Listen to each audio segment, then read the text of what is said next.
Good evening to all. Good evening.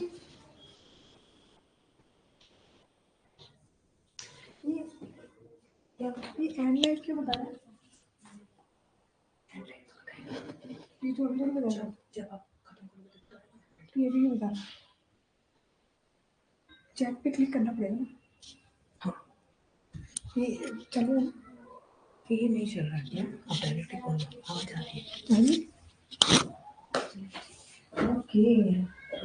Good evening. Good evening. Very good. सब लोग set है, join है सब.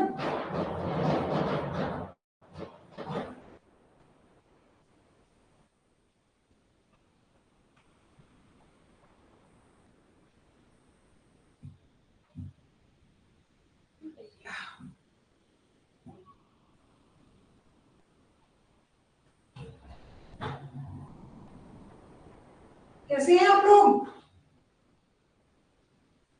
All good.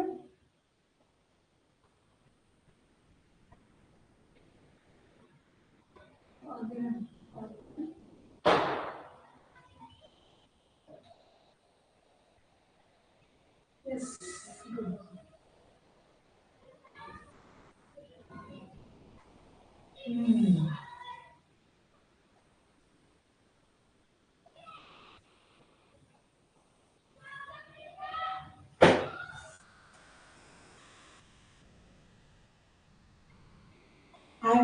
I am also fine.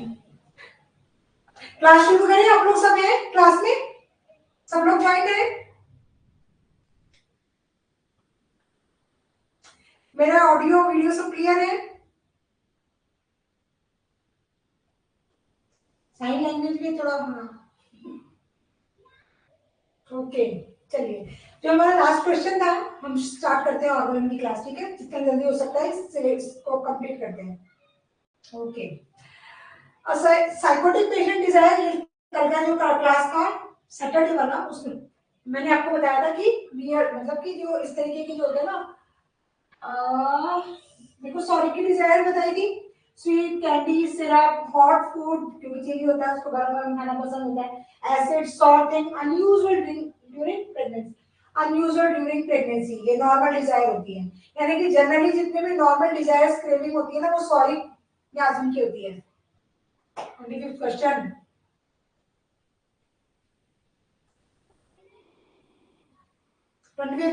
ये कौन सा क्वेश्चन है? टेस्ट में भी आया था. ओके, उसको हम बाद में डिस्कस करेंगे. फिर इसको कंटिन्यू करते हैं. Psychotic cravings, beer, wine aggravates. और सिफिलिटिक की मैंने बताई थी कोल्ड फूड्स. ठीक है. Next question. Hahnemann used the word miasm in the sense of pollution. BK Sarkar में बताया हुआ है. मियाज्म वाले चैप्टर में लिखा है, ये लाइन लिखी हुई है. Hahnemann used the word miasm in sense of pollution. इन्होंने देखो मियाज्मा वर्ड यूज किया था. मियाज्मा इज अ ग्रीक वर्ड. देखो यहाँ पर एक चीज की क्लैरिटी हो रही है. मियाज्मा इज अ ग्रीक वर्ड. इसका मतलब होता है टेंट, स्टेन और पोल्यूशन. तीनों वर्ड है, कुछ भी हो सकते हैं, कोई भी कह सकते हैं.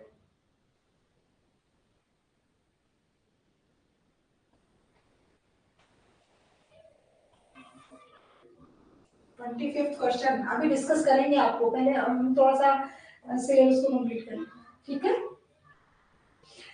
Totality of symptoms comprises of totality of symptoms क्या होते हैं? देखो, sum total of all symptoms, symptoms which have to individualization, symptoms of subjective symptoms, symptoms of objective symptoms.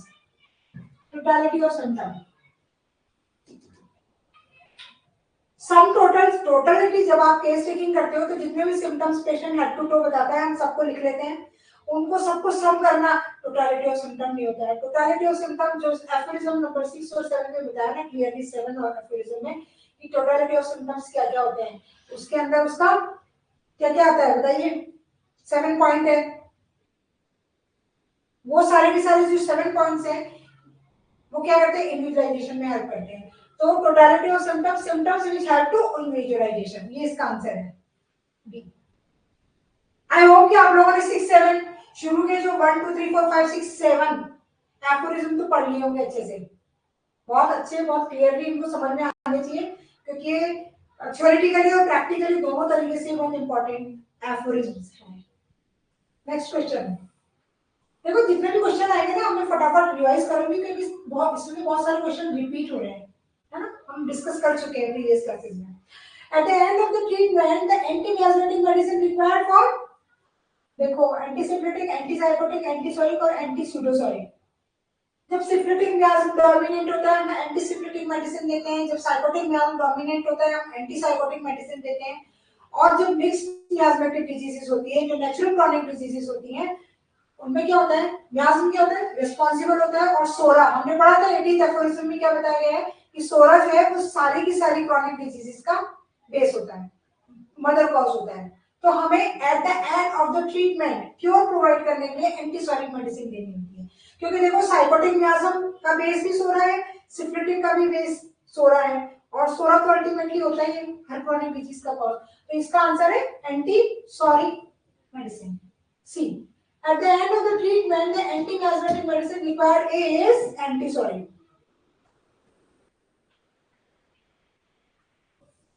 ये देखो यहाँ पे भी लिखा हुआ है इन्होंने, ये चीज यहाँ मेंशन भी की है 9th एफोरिज्म में। क्या बताया देखो, radical cure in such cases where no means rare after the acute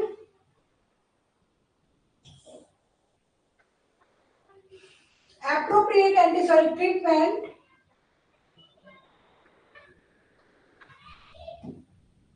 ठीक है, ये बता रखा है इसमें ऑलरेडी। तो हमें क्या करना है, at the end of the cure of the chronic disease हम क्या करेंगे, at the end of the treatment antimiasmatic कौन सी देंगे, एंटीसोरिक मेडिसिन देंगे, ठीक है। आगे चलते हैं, प्रोग्नोसिस किसने दिया था, prognosis after the administration of the medicine किसने दिया था, डॉक्टर कैंट ने अपना एक लास्ट में चैप्टर दिया था 35 chapter of Kent philosophy, prognosis of the patient after the administration of the medicine. इसमें क्या बताया गया था, इसमें बताया है, इस चैप्टर में क्या क्लियरली एक्सप्लेन किया है कि जब भी किसी पेशेंट को आप दवाई देते हैं तो दवाई देने के बाद किस तरीके के रिजल्ट आ रहे हैं, मेडिसिन किस तरीके से काम कर रही है, एग्रावेशन दे रही है, एम्यूलेशन दे रही है, किस तरीके से उस पेशेंट में रिस्पॉन्ड आ रहा है, वो डिसाइड करेगा उस पेशेंट का प्रोग्नोसिस। क्या वो पेशेंट क्योरेबल है, क्या वो पेशेंट पेलिएटिव है, क्या वो पेशेंट रिवर्सिबल सिचुएशन में है, तो हमें क्या करना है, इरिवर्सिबल चेंजेस उस पेशेंट में है, पैथोलॉजी है, तो उस समय हमें क्या करना है। तो इस तरीके की जो नॉलेज है उस सब को एक्सप्लेन किया है इन 12 ऑब्जर्वेशंस में, कैंट 12 ऑब्जर्वेशन। इस चैप्टर का नाम है prognosis after the administration of the medicine, cantt.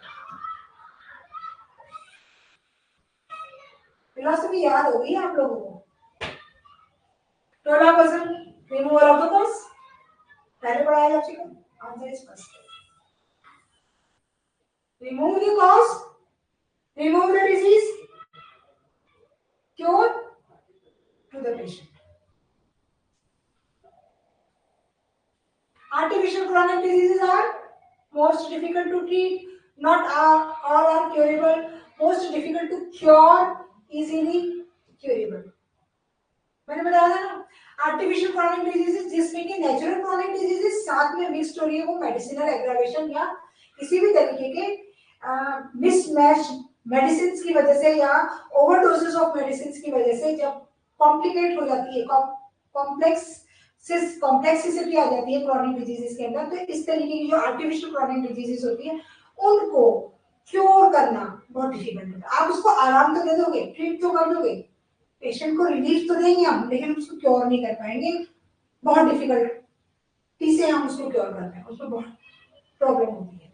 तो मोस्ट डिफिकल्ट टू क्योर है, देखो most difficult to treat, most difficult to cure. Treat तो हम करेंगे लेकिन क्योर प्रोवाइड करने के लिए एज एन आइडियल क्योर जो सेकंड एफोरिज्म हमारा कहता है उसको प्रोवाइड करने में हमें बड़ी दिक्कत होगी। कौन सी बीमारियों में, आर्टिफिशियल क्रॉनिक डिजीजेस में, ठीक है। चलिए आगे चलिए, smallest possible dose can only be, wait, smallest क्या कर सकते हैं हम लोग, किस तरीके से देते हैं पेशेंट को, जो हम दवाइयाँ देते हैं किस किस फॉर्म में दे सकते हैं, हम लिक्विड फॉर्म में देते हैं, हम डायरेक्ट टंग में डालते हैं, हम ग्लोब्यूल्स के फॉर्म में देते हैं, स्टिल वाटर में देते हैं, और टैबलेट फॉर्म में देते हैं, कोन्स में देते हैं। ये सब आपने फार्मेसी में भी पढ़ा है। लेकिन जो स्मॉलेस्ट पॉसिबल डोज है वो हम किस में दे रहे हैं, ग्लोब्यूल्स में दे रहे हैं। कितने नंबर होते हैं ग्लोब्यूल्स के, अलग अलग साइज के ग्लोब्यूल्स अवेलेबल है, तो हम ग्लोब्यूल्स में स्मॉलेस्ट डोज प्रोवाइड करते हैं पेशेंट को। Aphorism number 246, sixth edition. Clear है? गुड, आगे चले।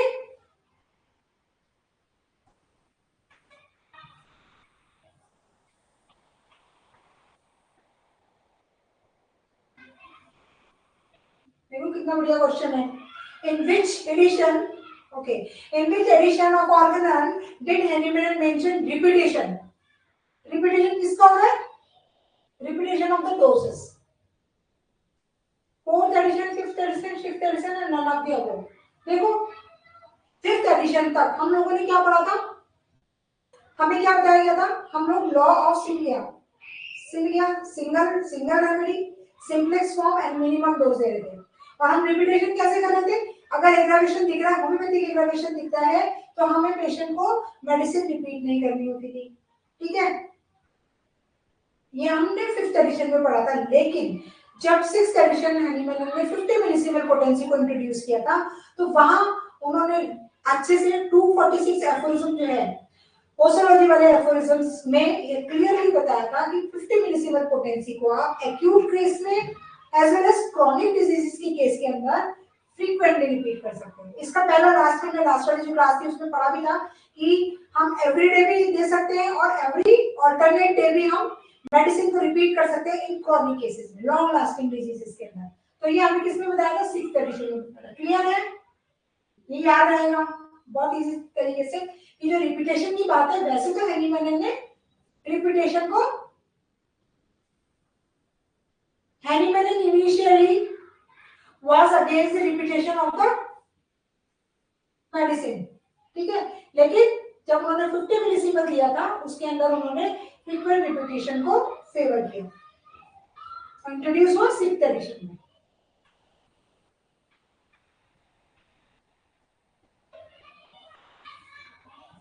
चलिए आगे चले।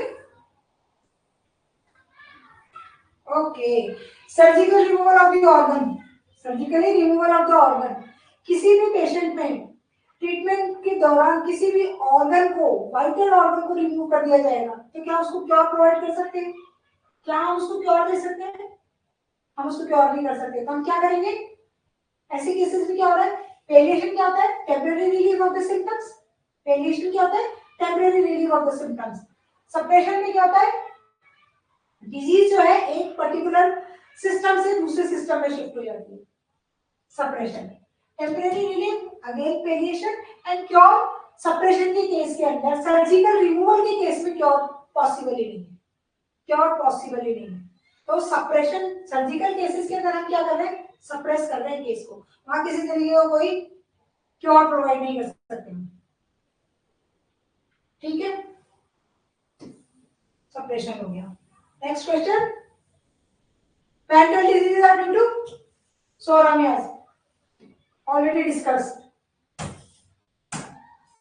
Subjective symptoms are, subjective symptoms क्या होते हैं, narrated by the patient, narrated by the relative, narrated by the patient in respect of his feeling and observed by the attendant. Observed by the attendant क्या होते हैं, objective symptom होते हैं,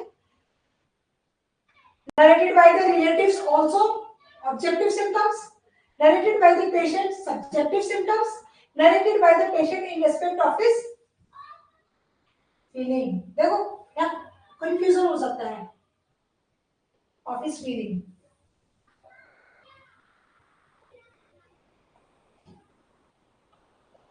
जब आप इस लाइन को बोलते हो ना कि narrated by the patient in respect of feeling, तो ये क्या है, कोइंसाइड होता है, एक बाउंड्री बन जाती है, एक लिमिटेड फॉर्म हो जाती है। लेकिन अगर सामने बोले कि subjective symptoms are narrated by the patient himself, तो ये इसका करेक्ट आंसर होगा, इसका करेक्ट आंसर होगा ए, ना कि बी। ठीक है, डेफिनेशन भी एज इट इज लिखी हुई है, देखो subjective symptoms are narrated by the patient, कहीं कोई है ना एक्स्ट्रा एडिशन किसी भी वर्ड का नहीं है, डेफिनेशन एज इट इज याद की जाती है, एज इट इज एक्सप्लेन किया। नेक्स्ट,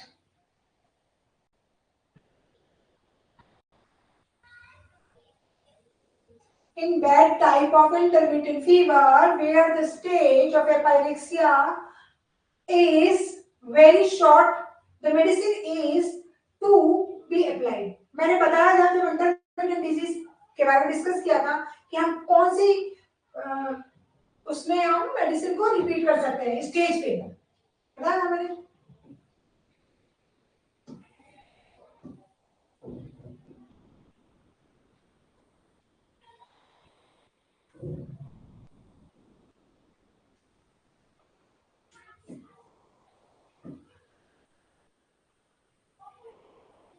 ठीक है, कॉन्टिन्यूस फीवर, ये फीवर है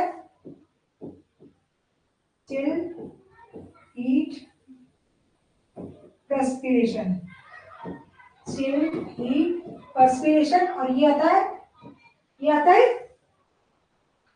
कौन सा पीरियड होता है, ये वो पीरियड होता है जहाँ पर पेशेंट हेल्थी रहता है। ठीक है, तो इसी सिचुएशन में तो हमें इसी यहाँ पर मेडिसिन दे रहे हैं जबकि फीवर का पेरोसिस खत्म हो चुका है, पहला एपिसोड खत्म, बीच में ब्रेक आया जहाँ पेशेंट हेल्थी रह रहा है, उसके बाद दूसरा जब स्टार्ट होने वाला होता है एपिसोड, तो उससे पहले हम मेडिसिन देते हैं। लेकिन इन्होंने क्या हुआ, क्वेश्चन क्या है, bed type of fever, bed type of intermittent fever का मतलब यहाँ पर किसी भी तरीके से कोई ब्रेक नहीं है, कंटिन्यूएशन में आ रहा है फीवर, तो हमें मेडिसिन कहाँ देनी है, इस फील्ड में, इस वाले एरिया में देनी है, यहाँ देनी है, कहाँ देनी है, well respiration begin to act, respiration begin to act, खत्म होने वाली होती है रेस्पिरेशन स्टेज, पढ़िए ना आपने फीवर वाले stage, till heat sweating, till heat sweating, ये स्टेजेस पढ़िए ना आपने, तो इसका आंसर है डी। ठीक है,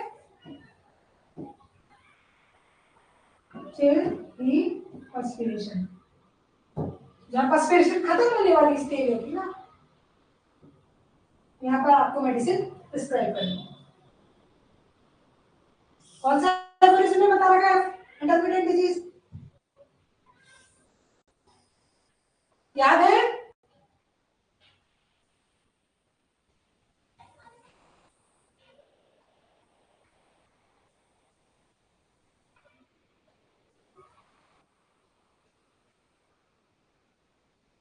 cure can take place by, बताओ क्योर कैसे ली जाती है, प्राइमरी एक्शन किसका होता है, मेडिसिन का होता है, सेकेंडरी एक्शन किसका होता है, वाइटल फोर्स का होता है, सेकेंडरी एक्शन दो टाइप का होता है, क्यूरेटिव और counter, curative action, answer is D, secondary curative action, cure can take place by secondary curative action of vital force. Next question, third prescription is, third prescription, there is no third prescription, any prescription made after the second prescription, a prescription made during the third visit, none of the above। क्या हो सकता है इसका answer, हमने तो दो prescription पढ़े, first prescription और सेकंड प्रिस्क्रिप्शन। फर्स्ट प्रिस्क्रिप्शन वो होता है जब आपके पास पेशेंट आता है, हम जब उसकी केस टेकिंग करते हैं, उसके PQRS या टोटलिटी निकालते हैं, उसके बेस पे करेक्ट सिमिलियम निकाला जाता है और उस करेक्ट सिमिलियम को पेशेंट को प्रिस्क्राइब किया जाता है, वो होता है फर्स्ट प्रिस्क्रिप्शन। उस मेडिसिन देने के बाद ऑब्जर्वेशन वाले टाइम में हमको ये देखना होता है कि मेडिसिन सही दी गई है या गलत दी गई है, होम्योपैथिक एग्रावेशन हो रहा है या डिजीज एग्रावेशन हो रहा है या फिर मेडिसिनल एग्रावेशन हो रहा है, वो डिसाइड करता है कि पेशेंट को नेक्स्ट डोज क्या दी जानी चाहिए।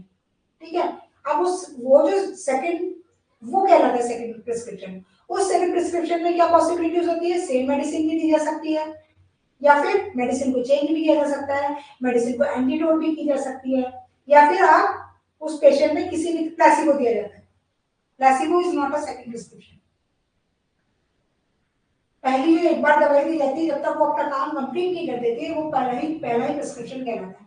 तो दो ही प्रिस्क्रिप्शन होता है, फर्स्ट और second, there is no third prescription. Answer is A. Next question is by Myas, Hahnemann means germ disease. Such a comment was made by the Sir John Deere. ये theoretical वाला question है, याद कर लो, जल्दी से पूछते नहीं है पर फिर भी याद कर लो. सारे क्वेश्चन, बहुत सारे क्वेश्चन है जो बार बार रिपीट हो रहे हैं, पर कुछ एक क्वेश्चन होते हैं जो एक ही बार आया है, दो ही बार आया है, उनको याद करना मुश्किल नहीं होता, मुझे रख लेना होता है. ठीक है. इन्होंने देखो क्या लिखा है, सर जॉन मेयर जो है उन्होंने देखो उनके बारे में थोड़ा सा एक्सप्लेन भी किया हुआ है. अभी बहुत सारी किताबें लिखी है. कैंट ने क्या बोला म्याज़ को, देखो यहाँ इस वाले क्वेश्चन के अंदर जो एक्सप्लेनेशन दे रखा है ना, म्याज़ को कौन से ऑथर ने किस तरीके से मेंशन किया है. जैसे म्याज़ को हैनीमैन ने क्या बताया, इनिमिकल टू लाइफ, एक मॉर्बिडिक एजेंट है. कैंट ने क्या बोला म्याज़ को, एक पॉइजन है जो कि डायनेमिक प्लेन पे काम करता है. जेएच एलन म्याज़ को क्या बता रहे, it is a negative force. JH Allen ने क्या बताया म्याज़ को, negative force link the vital force. ये वो नेगेटिव फोर्स होता है जो कि वाइटल फोर्स पे काम करता है और क्रॉनिक डिजीज के लिए रिस्पांसिबल होता है.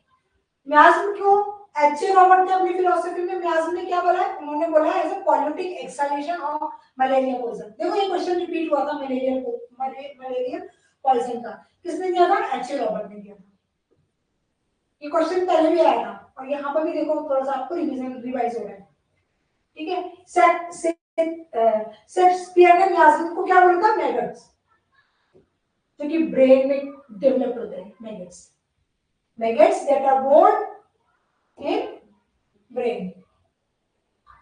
ऑर्टेगा, ये सारे ऑथर्स के नाम है. ऑर्टेगा ने क्या बोला, germ suffering and death of positive demonstrable and perfectly recognizable. ये जर्म्स बताया सोर्स ऑफ जर्म.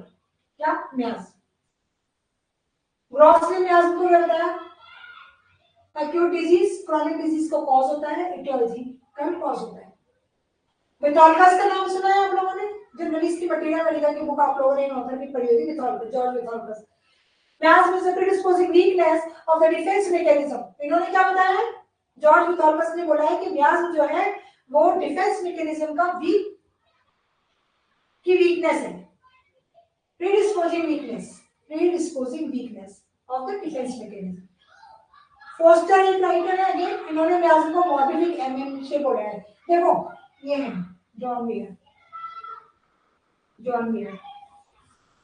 तो क्वेश्चन हमारा क्या था, हमारा क्वेश्चन था miasma by miasm and Hahnemann means germ disease. Hahnemann की जो म्याज़ वर्ड दिया गया है, म्याज़ को हैनीमैन ने क्या बताया था, पॉल्यूशन. लेकिन उसके बारे में जर्म डिजीज को किसने बताया, इन्होंने बताया. अभी जो मैंने एक्सप्लेनेशन दिए हैं वो बताया ना, अलग अलग ऑथर ने म्याज़ को क्या क्या बताया. उसमें ये कहीं सर जॉन मेयर है जिन्होंने म्याज़ को जर्म डिजीज बताया. ठीक है, चलिए आगे चलते हैं. बड़ा लंबा थोड़ा एक्सप्लेनेशन है इसका. ये देखो ये वर्ड वापस आया है, पहले भी आया था, चौथी या पांचवी बार ये रिपीट हुआ है. पहले आरजीबी मिटेलेरी indicate medicinal experience material medical क्या, chronic disease, organ of medicine. Aphorism number 109 क्या था, जिसमें हैनीमैन ने क्या किया था, देखो एफोरिज्म नंबर 109 में क्या बताया था, he opened a path. Hahnemann ने ह्यूमैनिटी के लिए किसी भी डिजीज को क्योर करने के लिए बेस्ट पाथ जो है ओपन किया था 109. इसी के फुटनोट में इस नाम को मेंशन किया है. और ये है ऑर्गन ऑफ मेडिसिन के, नहीं मटेरियल मेडिकल क्योर, इसमें देखो ये लिखा हुआ है रेने आर्जिनी मेटिलेरी. ठीक है, इन्होंने क्या किया है, the second third fourth part of the organon of medicine. और ये भी एक ऑथर का नाम है, देखो organon be rationally Halipoints organ of rational medicine contain exposition of system. इनमें थ्योरी के क्वेश्चन होते हैं, वो रखने होते हैं, तो रख लो आप। मटेरियल, ठीक है। Next question. Best time for giving an antipsychotic medicine A is during pregnancy, before menses, after menses, during menses. बताइए बेस्ट टाइम। ऐसा क्यों बोला इन्होंने? एंटीसाइकोटिक मेडिसिन क्यों देनी चाहिए? क्योंकि देखो सारी की सारी जो डिजीज का बेस है, फाउंडेशन तैयार होता है ड्यूरिंग डेवलपमेंट, ठीक है। किसी भी पर्सन में डिजीज का मतलब कि कौन से आगे जाके किस किस तरीके की बीमारियां होने के चांसेस किसी भी ऑर्गेनिज्म में, किसी भी ह्यूमन बॉडी में हो सकती है। तो इसका फाउंडेशन कहाँ तैयार होता है? जब उसका डेवलपमेंटल फेज होता है, और डेवलपमेंटल फेज कहाँ होता है? ड्यूरिंग प्रेगनेंसी होता है। तो इन्होंने बोला है कि best time for giving an antipsychotic medicine is during pregnancy, before menses, after menses, during menses. ये तो मेंस्ट्रुअल डिसऑर्डर या जो भी ऑब्स्टाइनिक से रिलेटेड जो भी प्रॉब्लम आती है उसके अंदर ये वर्ड यूज होगी। लेकिन अगर आपको एंटीसाइकोटिक मेडिसिन किसी को देनी है, क्यों क्यों देनी है हमें एंटीसाइकोटिक मेडिसिन? क्योंकि soda is the mother of all kind of chronic diseases, ठीक है। तो ये इसका आंसर है। इसको एफोरिज्म नंबर 284 के सिक्स्थ एडिशन के एफोरिज्म नंबर 284 में बताइए।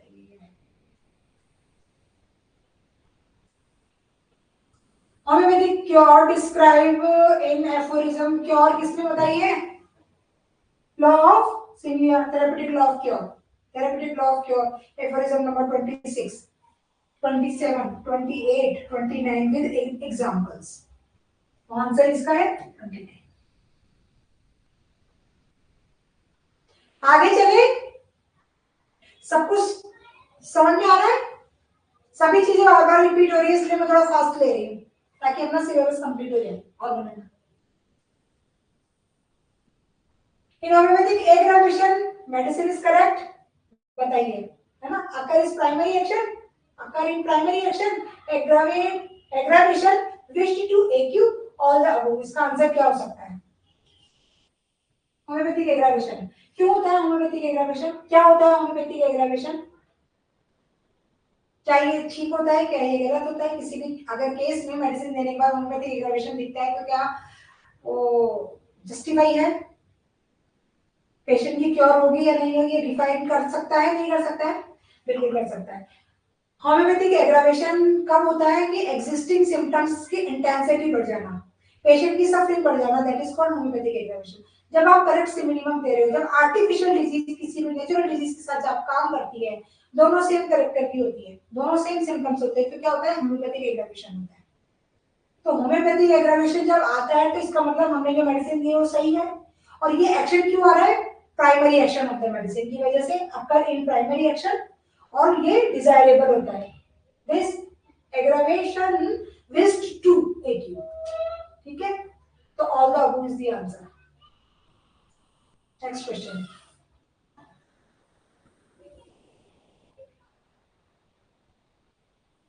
Emulation of all complaints by unnatural discharges, कौन सी मेडिसिन, कौन सा मियाज, कौन सा मियाज? अननेचुरल डिस्चार्ज है, नेचुरल डिस्चार्जेस सो रहा है, और अननेचुरल डिस्चार्जेस साइकोटिक मियाज में।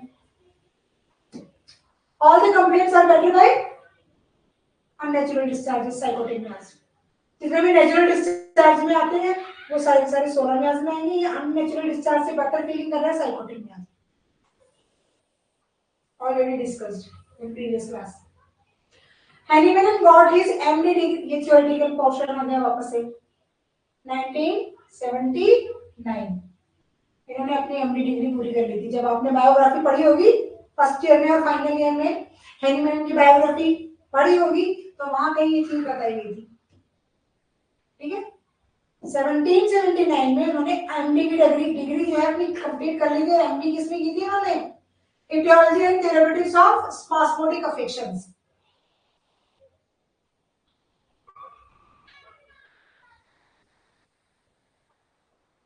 thesis. Hahnemann's thesis in 1779, a consideration of etiology and therapeutics of spasmodic affections. He got MD at the age of 24 years on 10th April 1779. ठीक है। Next question. ऑटियोस्फीयर, ये फिर से वही क्वेश्चन रिपीट हो रहा है कि कौन से एडिशन में फर्स्ट टाइम कौन से एडिशन में आया था, सेकंड एडिशन में आया था। फर्स्ट एडिशन जो था उसमें गैलेंस पोएम को डिस्कस किया था हैनीमैन ने। ये देखो, in the organon it has been called the Bible of homeopathy. Bible of homeopathy क्या है? देखो ये भी एमसीक्यू में क्वेश्चन बन सकता है। बाइबल ऑफ होम्योपैथी कौन सा सब्जेक्ट है? Organelle of medicine. Organelle it has been called Bible of called the Bible of homeopathy. It contained a complete and exhaustive exposition of animals, discoveries, experiments, opinion concerning the healing of sick. ठीक है?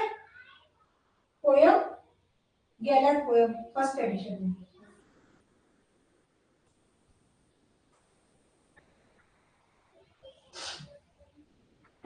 Next question, cure is possible in which? कौन सी doses हम देते हैं? कौन सी doses दी जाती है? कौन से एफोरिज्म में बताया है?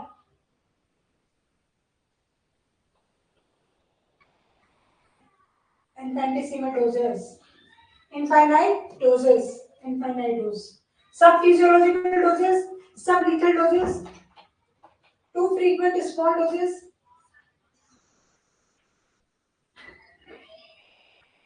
ठीक है, too frequent small doses और infinite doses. आंसर है इसकी infinite doses. Cure is possible as an infinite dose. Philosophy में भी बताया है, स्टोर क्लोज की फिलोसफी है इनफिनिटेसिमल डोजेस के बारे में। बड़ा अच्छा लेक्चर, बड़ा अच्छा एक्सप्लेनेशन स्टोर क्लोज ने फिलोसफी के ऊपर किया हुआ है। Drug proving on healthy person was taught for the first time. किसने बताई थी? बताइए। हैनीमैन ने, हम लोगों ने जब होम्योपैथी में हैनीमैन ने जो प्रूविंग की बात करी थी तो उन्होंने बताया था कि जो प्रूविंग है वो हेल्दी ह्यूमन बीइंग्स पे की है। आइडियल प्रूवर को उन्होंने एक्सप्लेन किया था, लेकिन सबसे पहले पर्संस के ऊपर प्रूविंग की जानी चाहिए। ये किसने बताया था बिफोर हैनीमैन? ड्रग प्रूविंग, हेलर, है ना? ड्रग प्रूविंग हेल्दी पर्सन इन्होंने बताया, हेलर ने बताया। हेलर, देखो आप जब नीति सरकार पढ़ोगे ना उसमें कुछ एक राइटर्स के नाम लिखे हुए हैं जिनमें हेलर का नाम भी है। मतलब कुछ एक लोग ऐसे थे जिनको हैनीमैन फॉलो करते थे, कि कंसेप्ट को समझते थे, उनको फॉलो करते थे और उसको उन्होंने अपने ऑर्गेनल और होम्योपैथी में जब डिस्कवरी की थी, जब लॉन्च किया था, तब वहां पर उन सब चीजों के कंसेप्ट को यूज भी किया था। तो हेलर जो है ना, वॉन हेलर, इन्होंने ये कंसेप्ट दिया था कि ड्रग की जो प्रूविंग होती है वो किस पे होनी चाहिए? ह्यूमन बीइंग्स पे होनी चाहिए, एनिमल्स पे नहीं होनी चाहिए। हेल्दी पर्सन वाज टॉट और first time by the von Haller. किसी एफोरिज्म के फुटनोट में भी एक्सप्लेन किया गया है। ये देखो फुटनोट,